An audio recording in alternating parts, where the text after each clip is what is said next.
everyone! Ang content ng video nito is about kanyaw. May ideya ba kayo about sa kanyaw?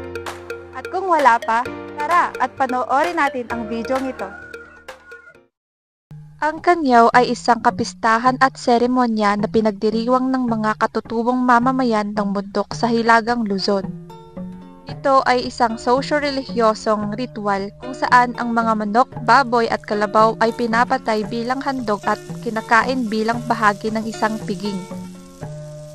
Karaniwang ito ay isang pasasalamat sa Diyos na si Kabunyan.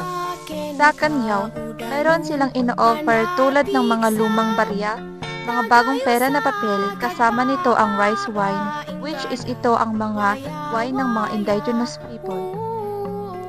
Sa kanyaw, una magkakatay sila ng 2 o 3 baboy at pagkatapos ipapanalangin nila ito kay Kabunyan.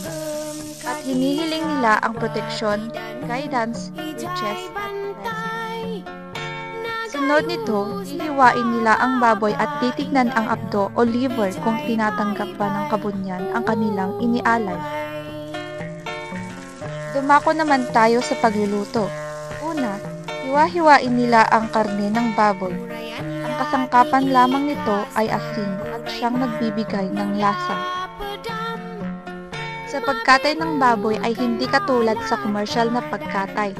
Sa kanilang kultura ay tatamaan nila ang puso mismo ng baboy para hindi magalaw ang internal parts at saka nila ito tatanggalin ang balahibo at lilinisan. At ngayon, may ideya ka na sa kanyaw? Tara sa part 2!